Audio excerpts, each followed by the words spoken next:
So starting with the lower runner,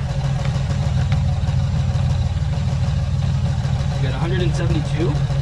Then for the plenum, we're looking at 160. And then for this upper intake, about 142. About 140-ish.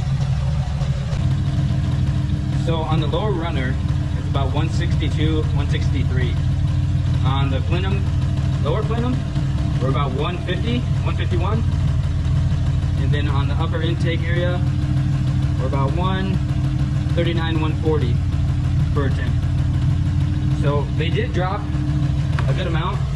Lower runners at 160, lower plenum 140, and upper kinetics 114.